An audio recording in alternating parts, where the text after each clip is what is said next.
Muy buenas noches. Ya veo que me entendieron. ¿Ustedes me entendieron lo que yo dije? Sí. Amén. Déjenme arreglar esto aquí.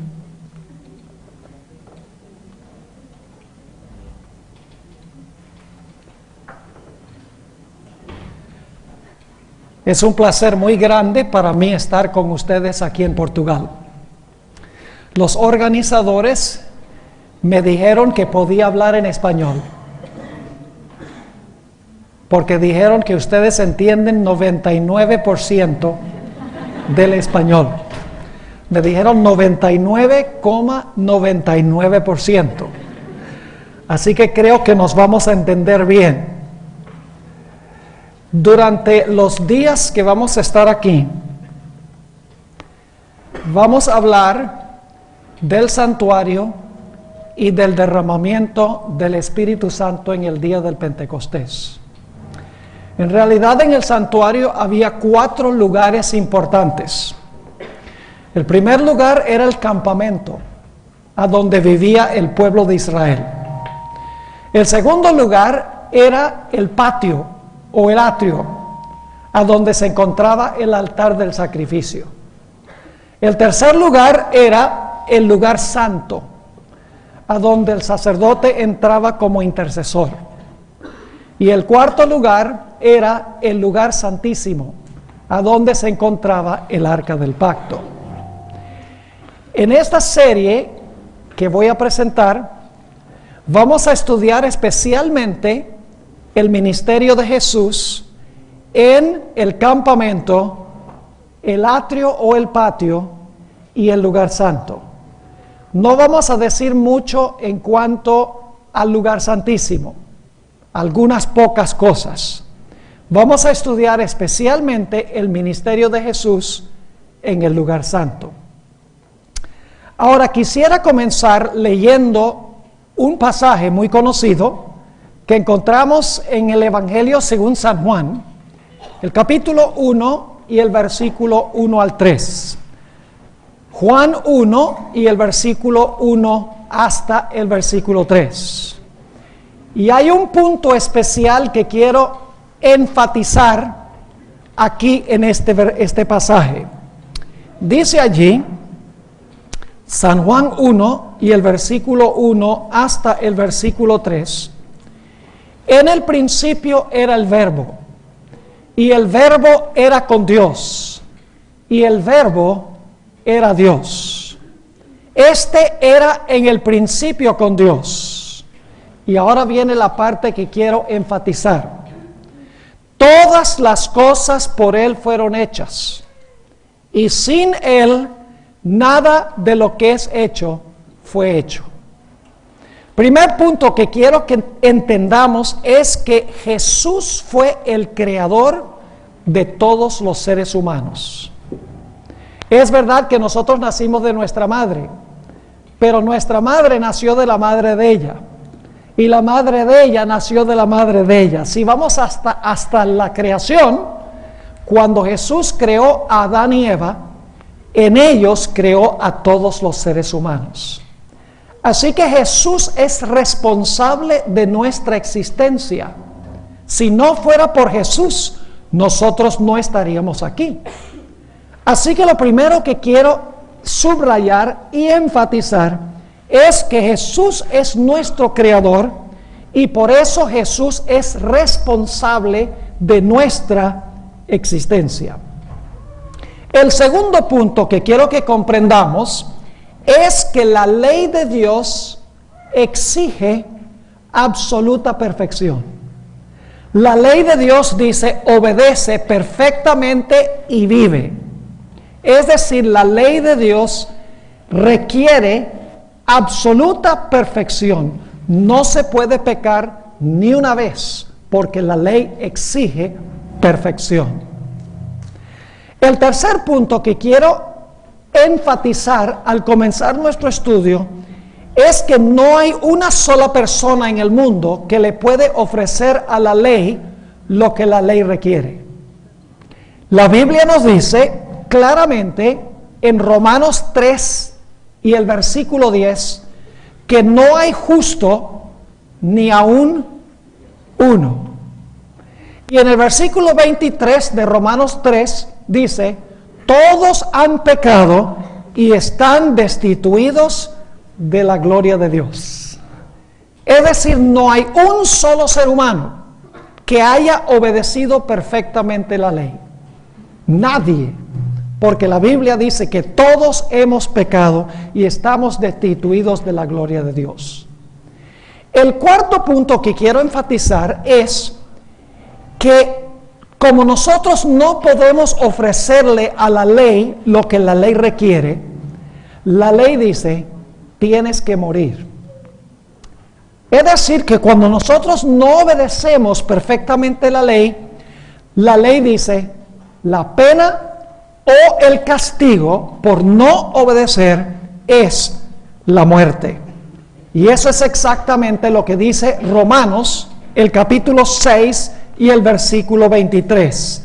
Romanos 6, 23, la primera parte del versículo dice: porque la paga del pecado es, ¿qué cosa? La paga del pecado es la muerte. Y también dice en el Romanos 5 y el versículo 12: el pecado entró en el mundo por un hombre, y por el pecado la muerte. Y la muerte así pasó a todos los hombres, porque todos los hombres pecaron. Así que, ¿qué hemos visto hasta ahora? Primero, Jesús fue el creador de todos nosotros. En segundo lugar, como Él fue el creador, Él es responsable de nuestra existencia. Nosotros no escogimos existir. En tercer lugar, la ley de Dios requiere absoluta y completa perfección. En cuarto lugar, nadie le puede ofrecer a la ley lo que la ley exige, porque la Biblia dice que todos han pecado y están destituidos de la gloria de Dios. Como nadie puede ofrecerle a la ley la perfección que la ley exige, la Biblia nos dice que todos debemos morir, porque la paga del pecado es muerte. Ahora, otro punto que quiero enfatizar, que quiero recalcar al comenzar, es que como todos nosotros hemos pecado, todos debemos morir, según la Biblia. Entonces la pregunta es: ¿cómo podíamos escapar a la sentencia de muerte? No hemos obedecido la ley. La ley dice que debemos morir. En el Antiguo Testamento había leyes que se conocen como las leyes de la redención. Quiero leer dos de esas leyes de redención que explican cómo el hombre se podía salvar de la muerte aunque pecara. En el libro de Levítico, que es el tercer libro del Antiguo Testamento, Levítico 25 y el versículo 25, nos dice qué sucedía cuando una persona vendía su posesión o vendía su herencia. Levítico 25 y el versículo 25.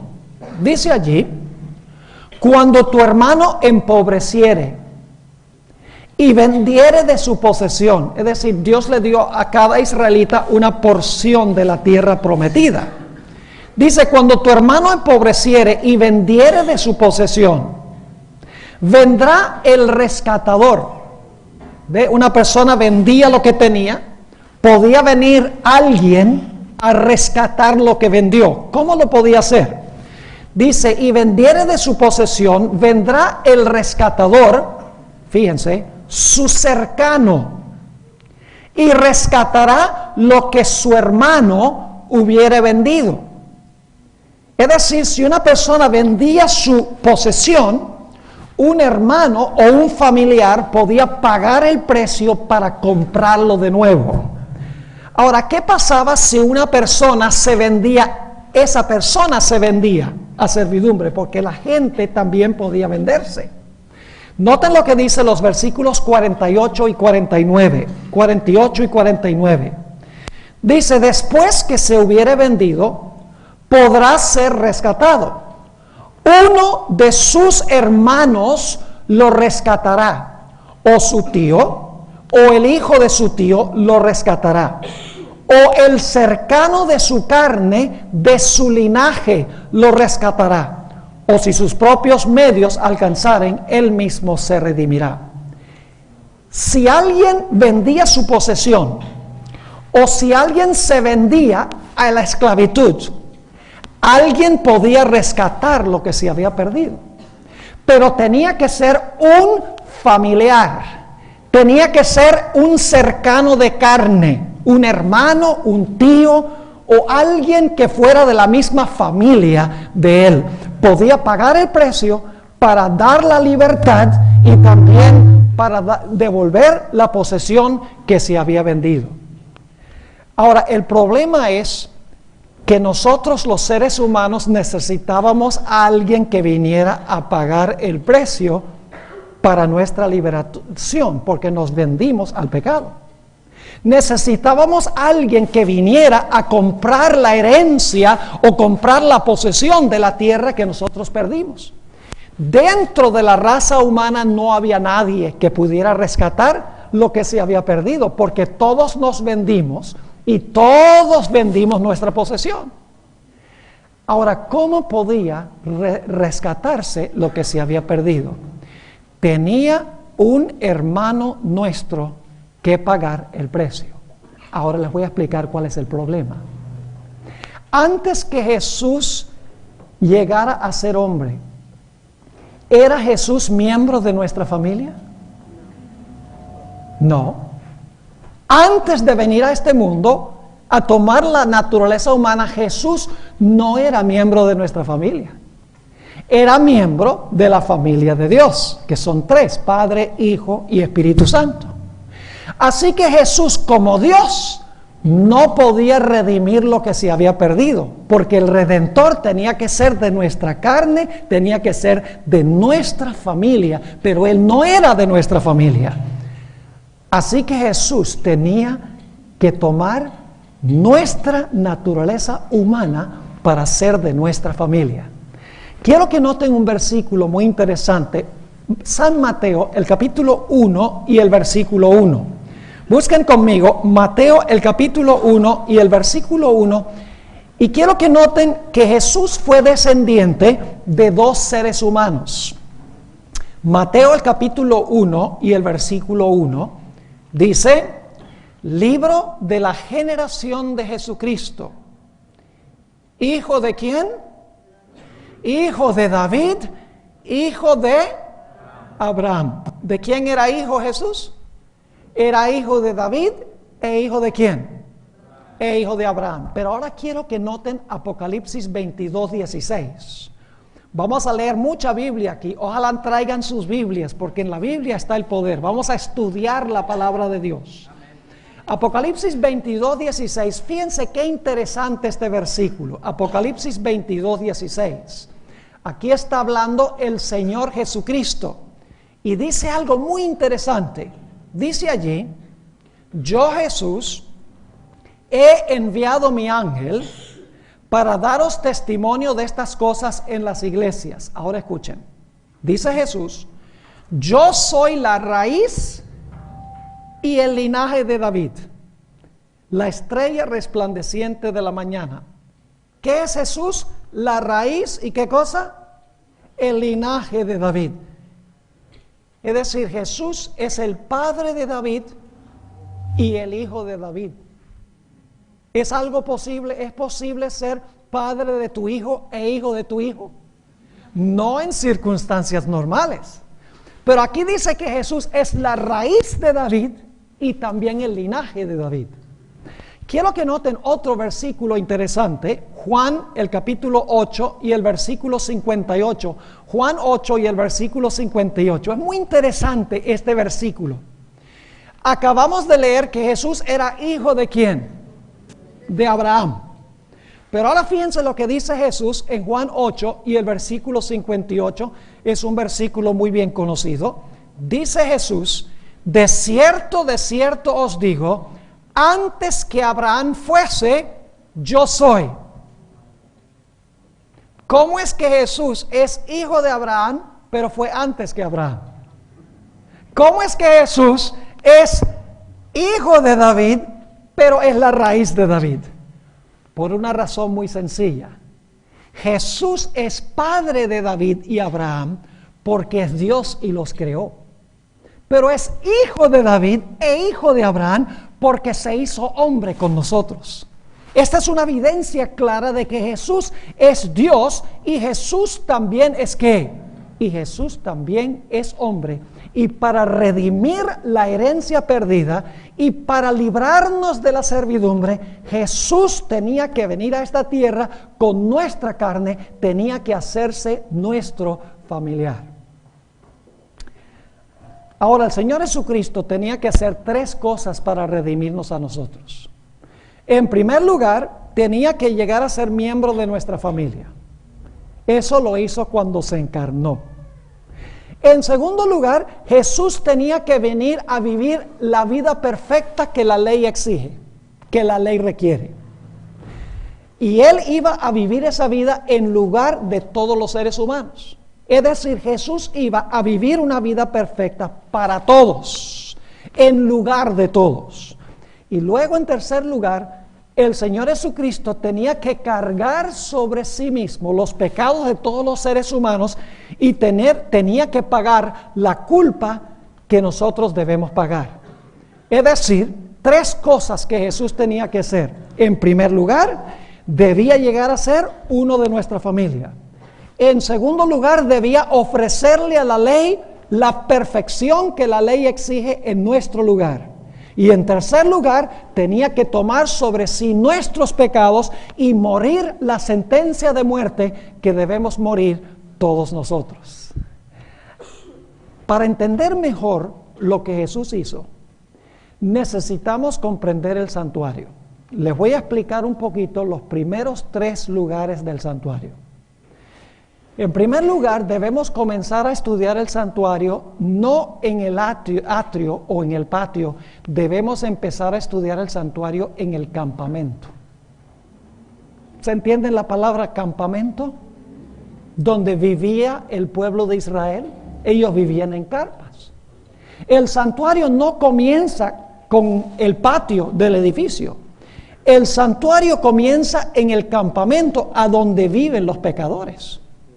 Es decir, a donde están los pecadores necesitados, allí tenía que venir en primer lugar Jesús para vivir entre nosotros y para desarrollar una vida de absoluta perfección. Jesús vivió su vida perfecta en el campamento a donde vivimos nosotros. Luego viene, en segundo lugar, el atrio, el altar del sacrificio específicamente. En el altar del sacrificio, Jesús, después de vivir su vida perfecta con nosotros en el campamento, tomó sobre sí todos nuestros pecados y sufrió la muerte que nosotros debemos morir. Eso lo hizo en el altar del sacrificio, en el atrio o en el patio. Pero no era suficiente para Jesús vivir una vida perfecta, no era suficiente que Jesús muriera cargando nuestros pecados. Si Jesús hubiera quedado muerto, Jesús no podría haber aplicado los beneficios de su vida y su muerte a nosotros. Así que en el lavacro, que es el siguiente mueble en el atrio, era una fuente a donde se lavaban los sacerdotes, encontramos representada la resurrección de Jesús. Porque en Tito 3 y el versículo 5 se le llama el lavacro de la regeneración. ¿Qué significa regenerar? Significa que cuando muere algo se le da ¿qué? Se le da vida de nuevo. Es decir, la fuente que viene después del altar del sacrificio representa la regeneración de Cristo, representa la resurrección de Cristo.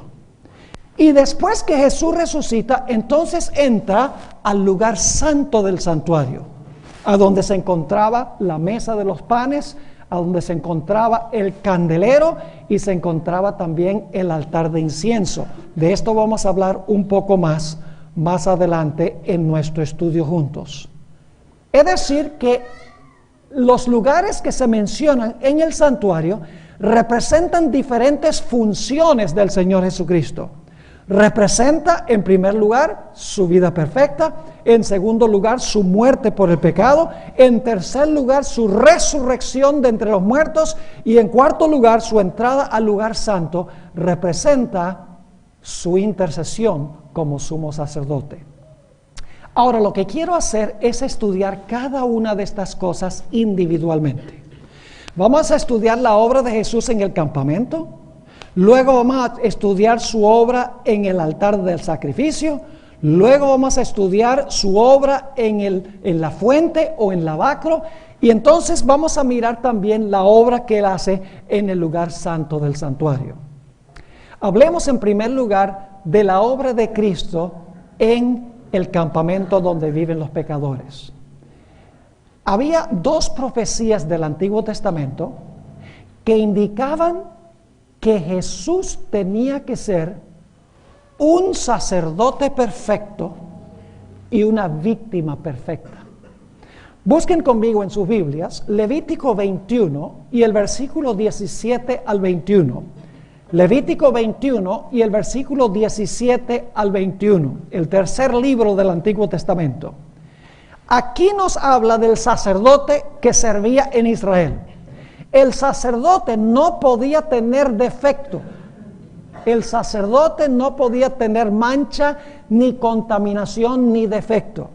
Dice allí, en Levítico 21:17, habla a Aarón y dile: el varón de tu simiente en sus generaciones, en el cual hubiere falta, no se allegará para ofrecer el pan de su Dios.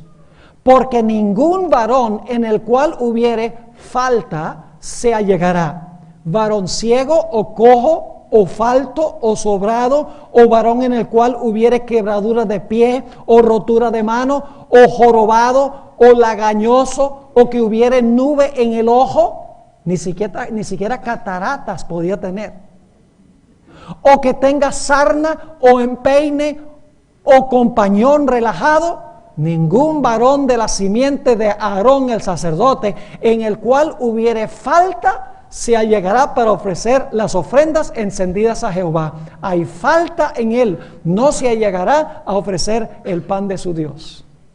El sacerdote no podía tener defecto. El que iba a ofrecer el sacrificio no podía tener defecto. Pero el sacrificio tampoco podía tener defecto.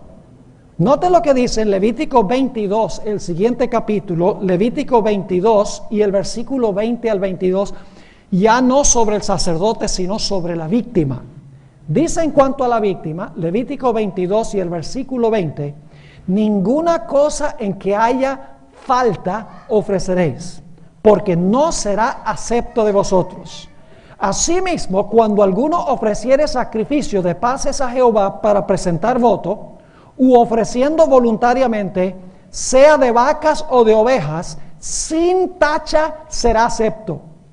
No ha de haber en él falta, ciego o perniquebrado o mutilado o verrugoso o sarnosos o roñoso. No ofreceréis estos a Jehová, ni de ellos pondrás ofrenda encendida sobre el altar de Jehová. Fíjese, es interesante, el sacerdote no podía tener defecto y el sacrificio no podía tener defecto. Saben que ambas cosas representan a Jesús. Jesús es el sacerdote y Jesús también es la víctima, porque el libro de Hebreos dice que Jesús se ofreció a sí mismo. En el Antiguo Testamento se necesitaban dos símbolos. Se necesitaba un sacerdote que matara al animal, pero Jesús reúne en sí mismo los dos simbolismos. Él es el sacerdote sin defecto que se ofrece como víctima sin defecto, como víctima perfecta. A veces enfatizamos mucho la muerte de Jesús y es importante, pero saben que si Jesús no hubiera vivido una vida perfecta primero, su sacrificio no hubiera valido nada.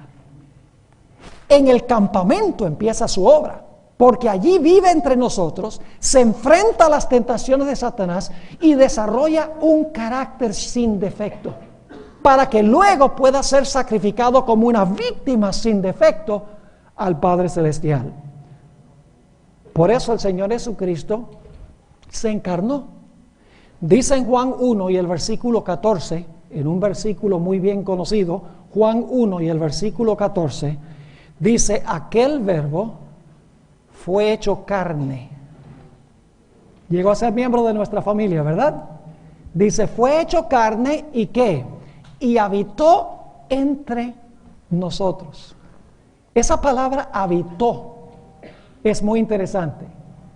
En realidad se podría traducir, el Señor Jesucristo tabernaculó entre nosotros. O se podría traducir, armó su carpa entre nosotros.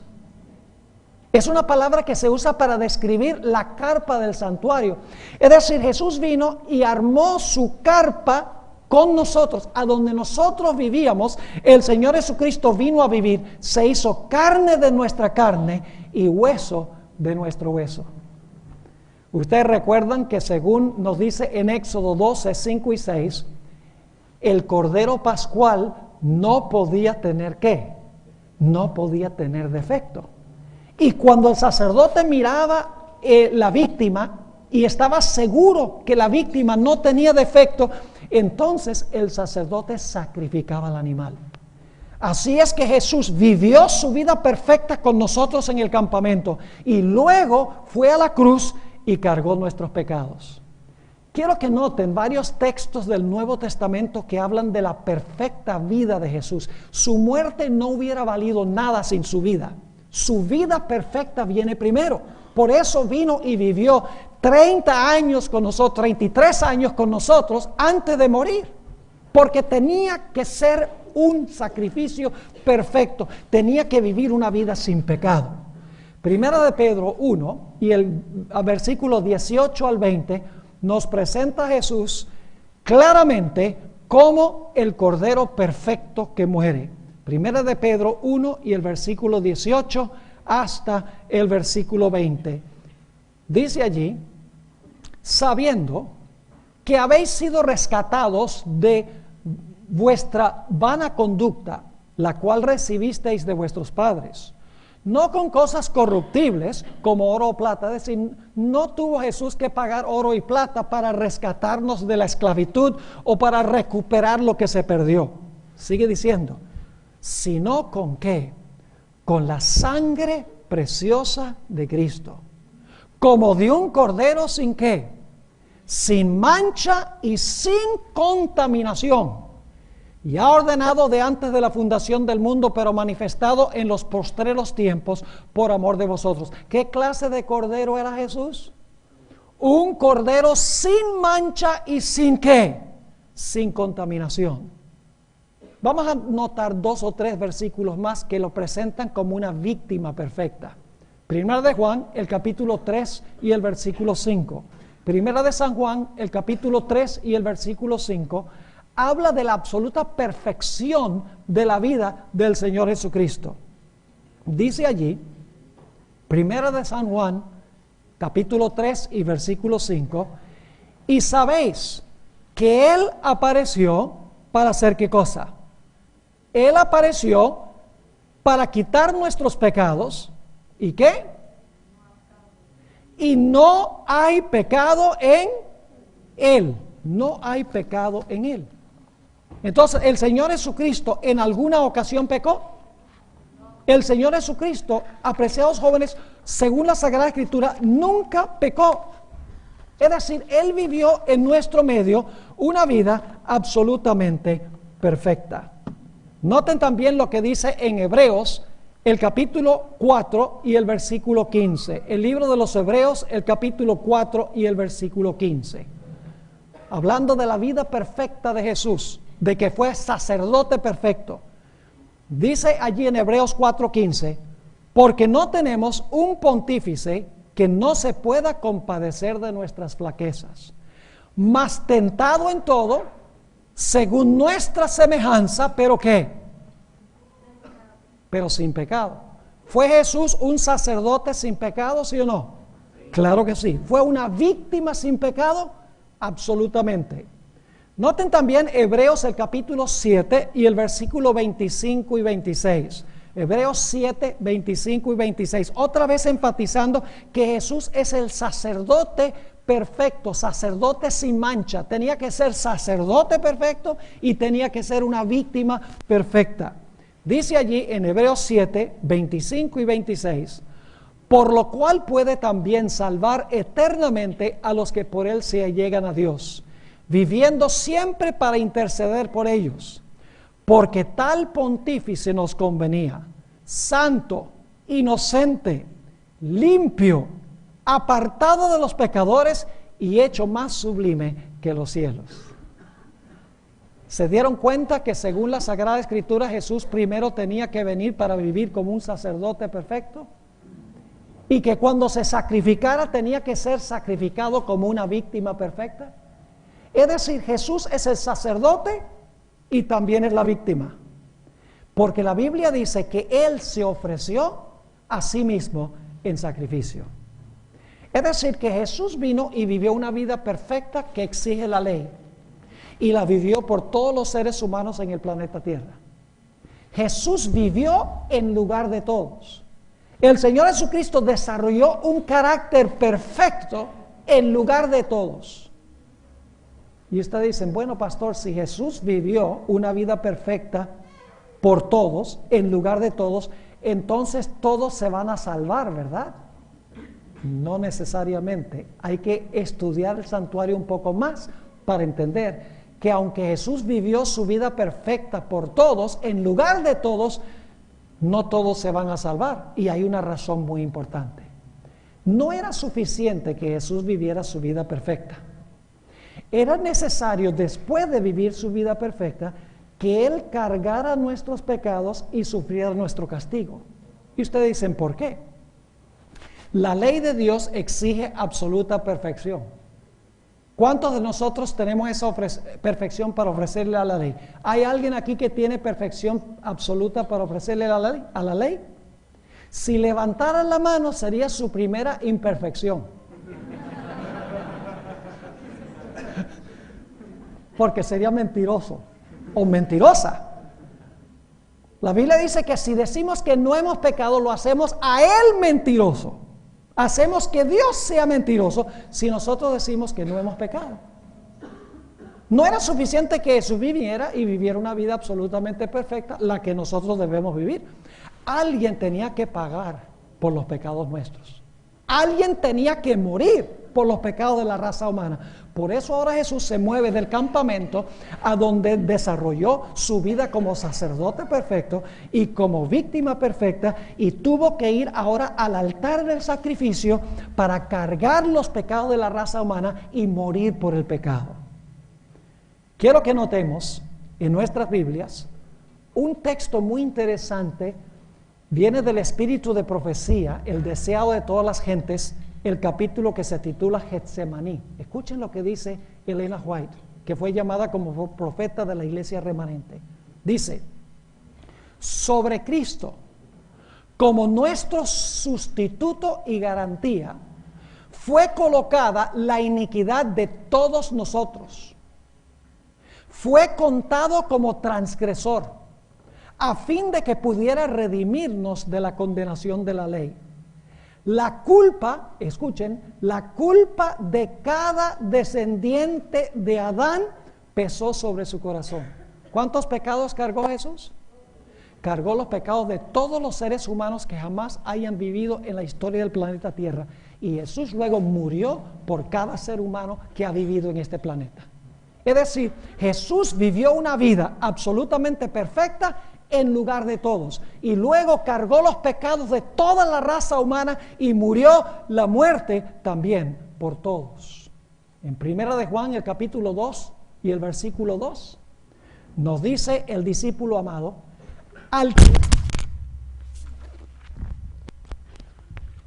vamos a poner esto aquí otra vez. Nos dice el discípulo amado, en 1 de Juan, el capítulo 2 y el versículo 2, y Él es está bien, yo lo dejo en el bolsillo. Sí, okay. Ahí está más seguro. Dice, Él es la propiciación por nuestros pecados, y no solamente por los nuestros, sino por los de ¿qué? Por los de todo el mundo. ¿Por cuántos pecados murió Jesús? Por todos los pecados del mundo. Noten 2 Corintios el capítulo 5 y el versículo 21. 2 Corintios el capítulo 5 y el versículo 21. Este es uno de mis versículos favoritos en toda la Biblia, porque habla del hecho de que Jesús fue justo y sin embargo Jesús cargó nuestros pecados. Dice allí en 2 Corintios 5, 21, al que no conoció pecado, ¿qué sucedió? Hizo pecado por nosotros. Jesús no conoció pecado. Pero dice aquí, el Padre lo que, el Padre lo hizo pecado por nosotros, para que nosotros fuésemos hechos justicia de Dios en Él. Jesús no conoció pecado, pero dice que Dios lo hizo pecado por nosotros. Yo creo que todos conocemos muy bien ese pasaje en Isaías 53. Es un pasaje mesiánico, una profecía del Antiguo Testamento en cuanto al Mesías. Isaías 53 y el versículo 4 hasta el versículo 6. Isaías 53, 4 al 6. Dice, ciertamente llevó Él nuestras enfermedades y sufrió nuestros dolores. Y nosotros le tuvimos por azotado, por herido de Dios y abatido. Mas Él herido fue por nuestras rebeliones, molido por nuestros pecados. El castigo de nuestra paz sobre Él, y por su llaga fuimos nosotros curados. Todos nosotros nos descarriamos como ovejas, es decir, todos nosotros caímos en pecado. Cada cual se apartó por su camino, mas Jehová cargó en Él el pecado de todos nosotros. ¿Qué hizo Jehová con Jesús? Cargó en Él ¿qué? Los pecados de todos nosotros. Jesús vivió su vida perfecta en lugar de todos. Luego todos los pecados del mundo fueron colocados sobre Él y el Señor Jesucristo murió en lugar de todos. Gálatas 3:13 dice, Cristo nos redimió de la maldición de la ley, hecho por nosotros maldición. Es decir, el Señor Jesucristo tomó sobre sí la maldición de todos los seres humanos. La maldición que nosotros merecemos, la muerte que nosotros merecemos, el Señor Jesucristo tomó nuestros pecados y sufrió la muerte en lugar de todos. Ahora, ¿qué hemos estudiado hasta ahora? En primer lugar, para salvarnos Jesús tenía que llegar a ser nuestro hermano. ¿Cuándo llegó Jesús a ser nuestro hermano? Cuando se encarnó, se hizo nuestro hermano. En segundo lugar, la ley exige una vida perfecta. Nadie tiene para ofrecerle a la ley esa vida perfecta. Por lo tanto, Jesús vino a vivir una vida de absoluta perfección en lugar de todos los seres humanos. Pero la ley también exige la muerte por los pecados que se han cometido. Así que el Señor Jesucristo vino y murió cargando los pecados de todos los seres humanos. Ahora, hasta ahora hemos estudiado el ministerio de Jesús en el campamento, en el altar, pero no hemos estudiado el lavacro o la fuente. El altar del sacrificio representa la muerte de Cristo, pero como mencioné, la fuente o el lavacro representa la regeneración de Cristo, representa la resurrección de Cristo. La vida y la muerte de Jesús no hubieran valido nada si el Señor Jesucristo no hubiera resucitado de los muertos, porque después de su resurrección, Jesús tiene una obra muy importante que tiene que desempeñar. Y ahora yo les voy a hacer una pregunta. No la contesten rápido, porque casi en todos los lugares donde yo he hecho esta pregunta, todo el mundo lo contesta mal. Esta es la pregunta. ¿Perdonó el Señor Jesucristo todos los pecados de los seres humanos cuando murió en la cruz? Si ustedes hacen esa pregunta en cualquier iglesia, no iglesias adventistas, pero en iglesias que no son adventistas, la respuesta de la gente será sí. Cuando Cristo murió en la cruz, el Señor Jesucristo perdonó los pecados de todos los seres humanos. Eso es lo que enseña la iglesia cristiana, pero eso no es bíblico. Ahora empezamos a entrar en un territorio, lo que yo he presentado hasta ahora es repaso. Pero ahora entramos en un área que el mundo cristiano no entiende. No entienden el lugar santo ni entienden el lugar santísimo. Para ellos todo terminó en la cruz. Para nosotros todo no terminó en la cruz. Ahora, ¿cuál es el versículo más famoso de la Biblia? ¿Qué creen ustedes que sería el versículo más famoso de toda la Biblia? Juan 3:16. Ahora, fíjense lo que dice Juan 3:16. Porque de tal manera amó Dios al mundo que ha dado a su Hijo unigénito. ¿Por cuántas personas dio Dios el Padre a Jesús? ¿Por cuántos? Por todos. Porque de tal manera amó Dios al mundo que ha dado a su Hijo unigénito. Pero a veces se olvidan la última mitad del versículo. Porque la última mitad del versículo dice que aunque el Señor Jesucristo fue dado por todo el mundo, el versículo dice, ¿para que qué? Para que todo aquel que en Él cree no se pierda, mas tenga vida eterna. Lo que hizo Jesús lo hizo por todos los seres humanos, pero solamente los que confían en Él reciben el beneficio de lo que Él hizo. Déjenme darles una ilustración para que puedan entender. Yo sé que Portugal es un país muy endeudado y me imagino que los ciudadanos individualmente también están bien endeudados. Quiero que se imaginen un banco. Lo vamos a llamar el Banco Mundial. Y hay un individuo que es súper rico, tiene muchísimo dinero, muchísimos recursos. Y él mira a toda la gente del mundo y dice, ay, me da tanta lástima toda esta gente que está llena de deudas. Yo quiero ayudarlos. Así que él tiene suficiente capital para pagar todas las deudas de todos los seres humanos. Así que él toma de su capital y él deposita en el banco suficiente dinero para pagar todas las deudas de todos los seres humanos. La hipoteca, o el pago de la casa, la cuota del auto, las tarjetas de crédito, las deudas educativas, los préstamos que se han sacado del banco. Hay suficiente capital que ha puesto este individuo en el banco para pagar todas las deudas de todos los seres humanos. Ahora yo pregunto, ¿de qué vale que él haya hecho eso si nadie lo sabe? ¿Es necesario que toda la gente lo sepa?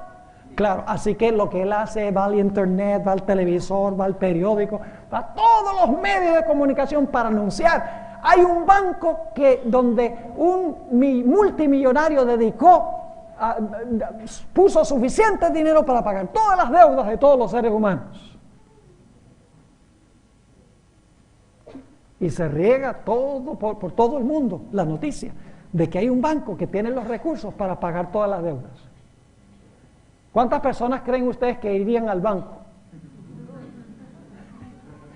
Yo creo que habría una cola que le daría vueltas al mundo varias veces.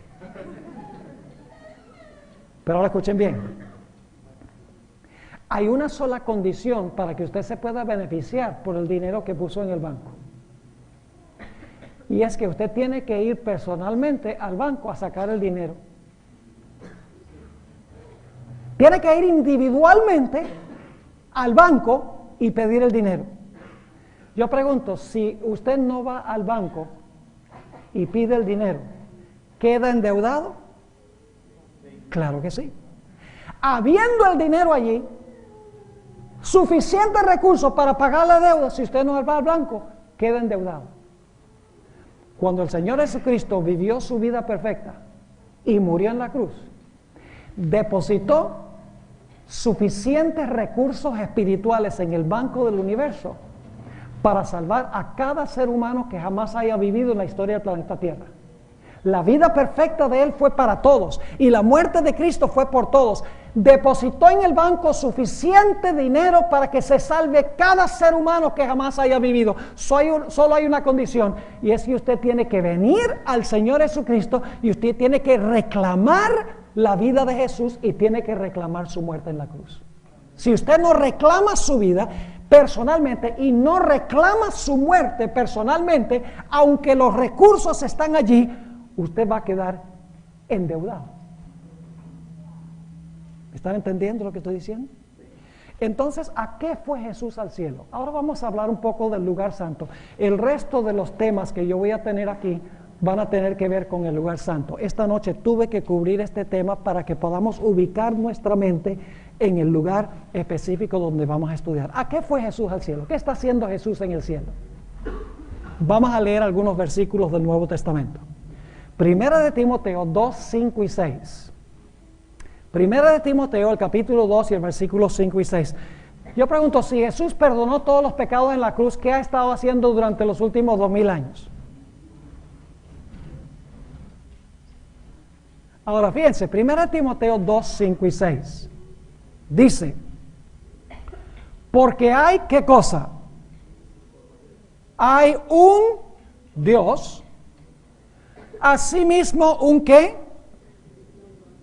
¿Cuál es la palabra que se usa en portugués? Ok, igual que en español. Y un mediador entre Dios y los hombres. Y luego, ¿qué dice? ¿Jesucristo qué? Jesucristo. ¿Era necesario que Jesús fuera hombre para ser el mediador? Ahí lo dice, tenía que ser de nuestra familia. Dice Jesucristo hombre. Así que, ¿qué es lo que está haciendo Jesús en el cielo? ¿Es el qué? El mediador. Ahora, ¿qué es un mediador? Es una persona que representa a otra persona.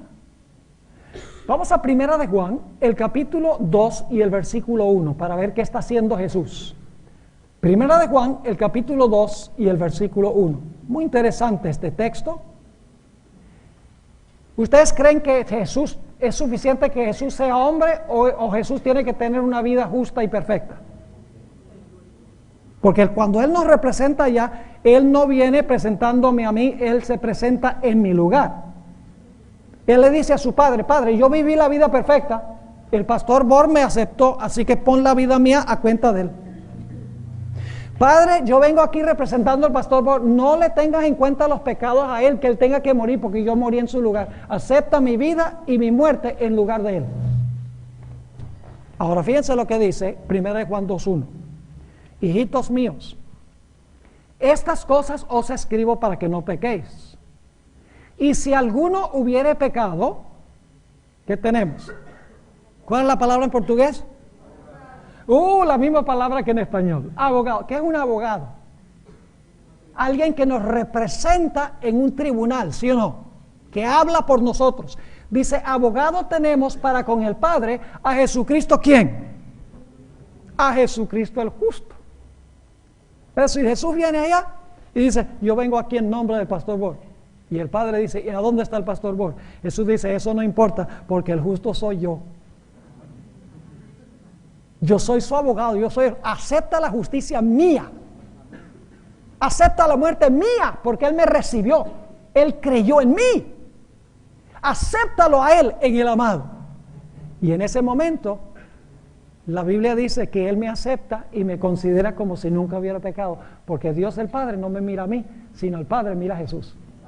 Mira la vida perfecta de Jesús y mira la muerte de Jesús y soy acepto en el amado. Pero ahora yo pregunto, vuelvo a la pregunta, ¿perdonó Jesús todos los pecados en la cruz? No. ¿Hizo provisión para perdonar los pecados en la cruz? ¿Hizo provisión? ¿Hizo una provisión completa y perfecta? ¿Depositó el dinero en el banco? Sí. La provisión es completa, pero nosotros tenemos que venir en persona a Él para reclamar lo que Él hizo. Ahora, quiero leer algunos versículos del Nuevo Testamento que indican que los pecados no fueron perdonados en la cruz. Yo no puedo entender cómo los cristianos no entienden esto, cuando la Biblia es clara. El Señor Jesucristo hizo provisión para salvar a todos los seres humanos, pero solo los que reclaman lo que Jesús hizo se van a beneficiar por su vida y por su muerte. Vamos a Hechos 2. Hechos el capítulo 2 y el versículo 38. Hechos el capítulo 2 y el versículo 38. Actos. Actos. Bueno, hechos y actos es lo mismo, solo que en otro idioma. Ahora fíjense, Pedro acaba de predicar su sermón en el día del Pentecostés. Dijo, Jesús fue al cielo y está ya ahora en la presencia de su Padre. Ha predicado en su sermón. Y cuando termina su sermón, los que están presentes vienen adelante y le dicen a Pedro, y bueno, ok, Cristo vivió, Cristo murió, Cristo resucitó y ahora está a la diestra de Dios. Y dice, ¿qué tenemos que hacer nosotros? A la luz de lo que hizo Jesús, ¿qué tenemos que hacer nosotros? Hechos 2:38, escuchen lo que dijo Pedro. Y Pedro les dice, ¿qué cosa? Arrepentíos. ¿Y qué más? Y bautícese. Y luego yo no sé cómo dice en portugués, en español dice cada uno. ¿Dice cada uno también? ¿No dice cada uno en portugués? Sí, dice cada uno. O sea, ¿esto es individual, sí o no? A lo que está pasando aquí es individual. Dice, arrepentíos y bautícese cada uno de vosotros en el nombre de Jesucristo. Ahora fíjense, para perdón de los pecados. ¿Cuándo es que los pecados son perdonados? ¿Cuando Cristo murió en la cruz? ¿O después que asciende al cielo? Después que asciende, porque Pedro predica su sermón, dice que Jesús está a la diestra del Padre representándonos, y luego entonces, cuando ellos preguntan ¿qué debemos hacer? Pedro dice, tienen que arrepentirse y bautizarse para recibir perdón de los pecados. El perdón de los pecados viene cuando nosotros nos acercamos al Señor Jesucristo y reclamamos lo que Él hizo por nosotros personalmente e individualmente. Noten Hechos 5 o Actos 5:31. Actos 5:31. Fíjense qué interesante. La Biblia es clara en cuanto a este asunto de cuándo perdona Dios el pecado.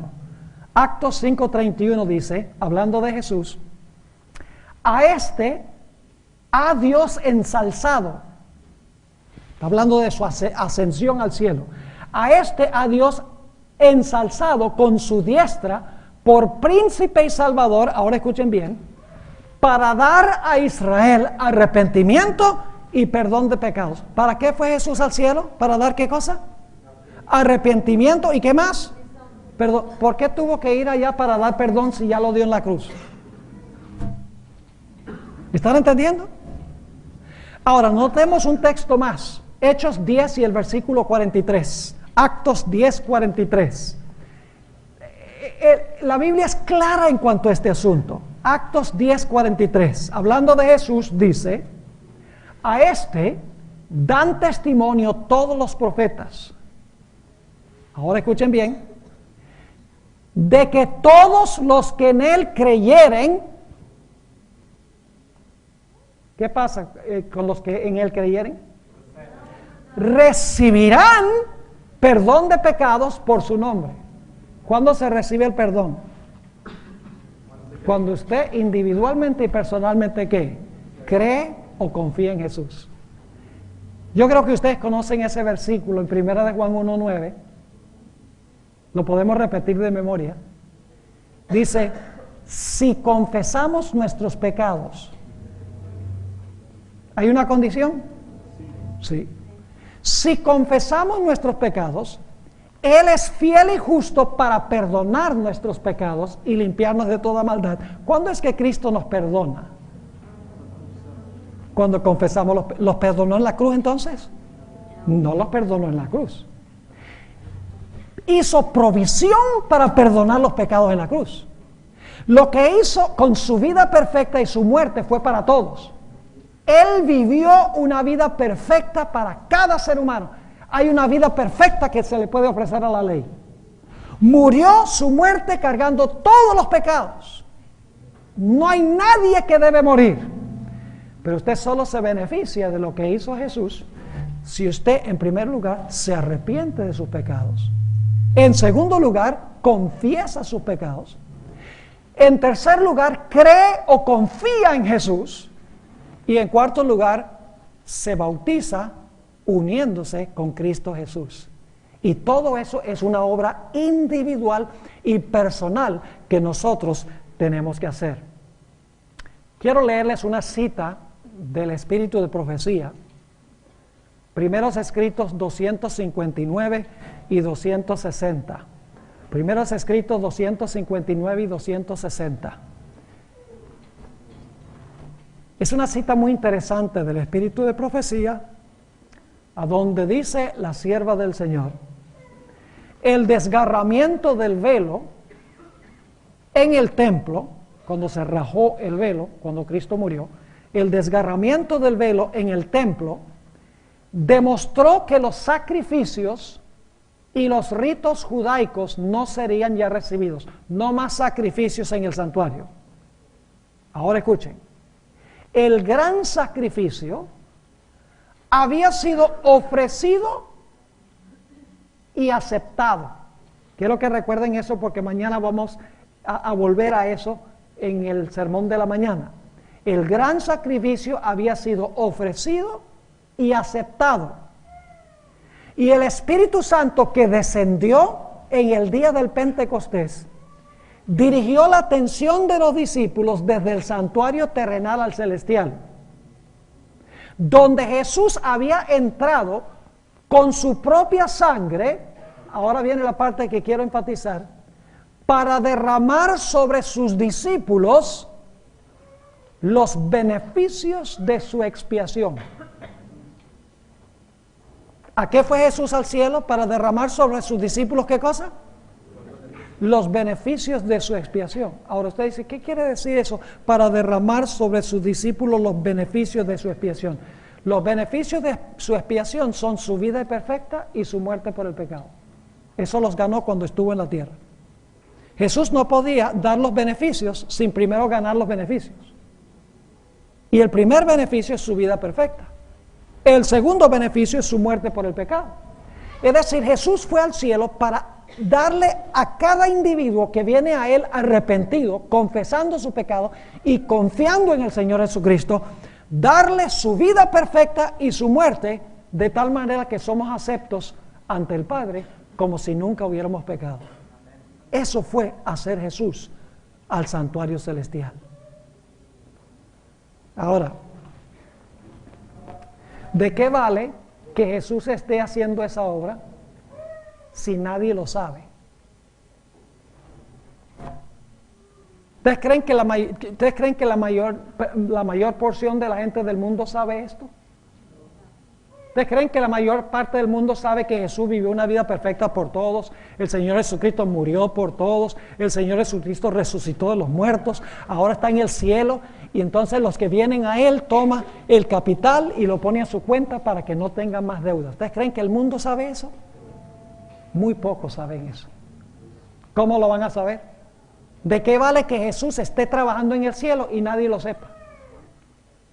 Vamos al libro de Hechos, nuestro último texto. Hechos, el capítulo 1 y el versículo 8. Hechos, el capítulo 1 y el versículo 8. Y esto va a prepararnos para lo que vamos a hablar mañana en el sermón del culto divino. Hechos 1 y el versículo 8.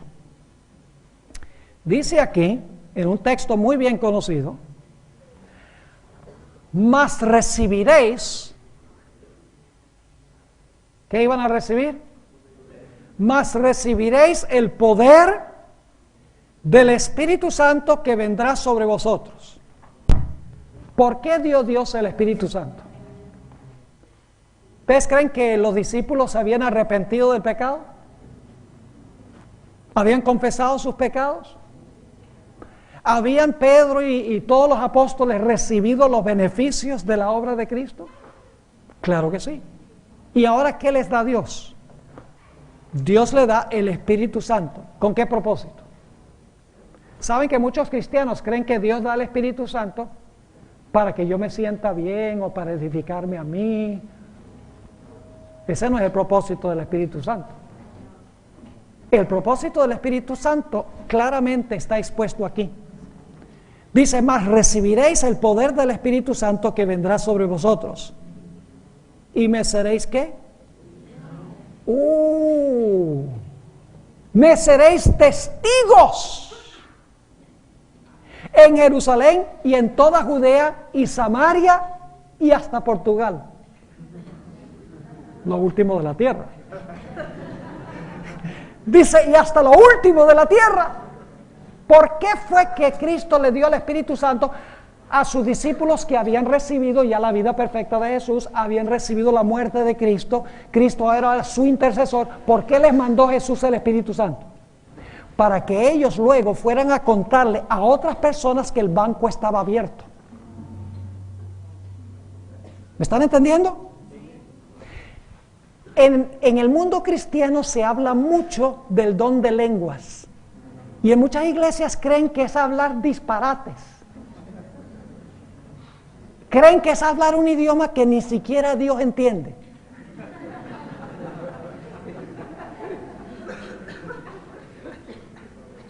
Pero el propósito del don de lenguas, escuchen bien, es porque había muchas naciones en el aposento alto. Se mencionan 13 naciones por nombre en Hechos, el capítulo 2, que estaban presentes. No hablaban el idioma de los apóstoles. Necesitaban saber que Jesús había vivido por ellos, que Jesús había muerto por ellos, y que si ellos tenían fe en el Señor Jesucristo, si creían y aceptaban lo que Él había hecho, Jesús iba a tomar su vida y su muerte y los iba a poner a su cuenta. Necesitaban saber eso. Y por eso Dios derramó sobre los apóstoles el Espíritu Santo, para que tuvieran poder para ser testigos e ir hasta lo último de la tierra para darle las buenas noticias en cuanto al hecho de que el banco estaba abierto y la gente ahora podía venir al banco. ¿Ustedes creen que este es un mensaje que necesita Portugal? ¿Creen que lo necesita Portugal, sí o no? Es un mensaje que necesita Portugal y que también necesita todo el mundo, en realidad. Apreciados hermanos, jóvenes, a veces nosotros pasamos por alto lo que es más sencillo y lo que es más claro en la Sagrada Escritura. Yo espero que lo que hemos estudiado esta noche, aunque mucho es repaso, pero tal vez la forma no hemos visto, las conexiones que hemos visto en esta noche, haya sido de beneficio personal para nosotros, porque ¿saben algo? Que nosotros somos los primeros que tenemos que beneficiarnos por la obra de Cristo. Nosotros tenemos que venir a Jesús y tenemos que recibir su vida perfecta en nuestro lugar. Nosotros tenemos que venir a Jesús y decirle, Señor Jesús, yo soy un miserable pecador, merezco la muerte, pero yo creo que tú pagaste la muerte en mi lugar. Y tenemos que tener fe en Jesús, de que Jesús nos representa ante el Padre y que Dios nos mira en Jesús como si nosotros nunca hubiéramos pecado. Pero no es suficiente. Porque después de haber tenido nosotros esa experiencia, nosotros recibimos el Espíritu Santo para ir a proclamar a otros en cuanto a la experiencia que Dios ha dado a nuestra propia vida individual y personal.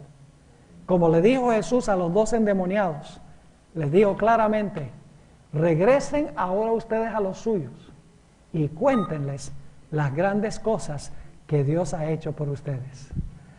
Así que si no has venido con fe al Señor Jesucristo, diciendo, Señor Jesús, mi vida es una vida imperfecta, llena de pecado, pero Señor Jesús, yo creo que tú fuiste a la cruz y tú llevaste esa carga de pecado.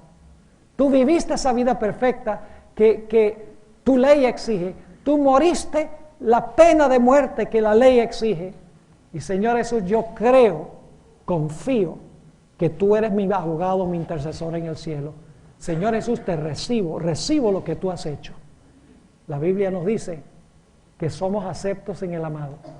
Y el Espíritu de Profecía dice que Dios nos mira como si nunca hubiéramos pecado, porque no nos mira a nosotros, sino que mira a Jesús, nuestro abogado, nuestro mediador, nuestro intercesor en nuestro lugar.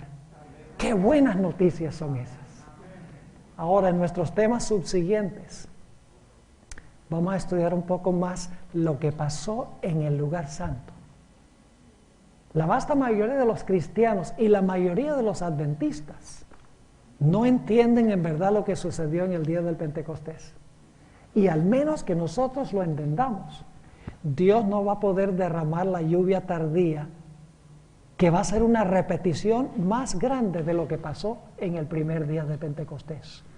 Así que lo que vamos a estudiar es muy importante. Traigan sus Biblias, traigan la mente clara, porque vamos a estudiar cosas que son muy importantes, no solo para nosotros, sino para presentar a las personas que perecen en pecado y que están sufriendo sin esperanza. Oremos. Padre Celestial, te damos gracias por el mensaje del santuario. Te damos gracias porque Jesús vivió en nuestro lugar. Te damos gracias porque Jesús tomó nuestros pecados y murió en nuestro lugar. Padre, creemos que Jesús ahora mismo está en el cielo, delante de tu trono, como abogado, como intercesor, como mediador, como nuestro representante. Lo reclamamos, Señor, como nuestro representante. Y pedimos que Él tome su vida y su muerte y nos los ponga a nuestra cuenta, para que podamos tener la absoluta certeza de ser aceptados en el amado. Oh Padre, qué maravilloso eres. Te damos gracias por esta bendita esperanza que nos das. Pedimos que continúes bendiciendo nuestros estudios juntos durante este fin de semana. Te lo pedimos en el precioso nombre de tu Hijo, Cristo Jesús. Amén.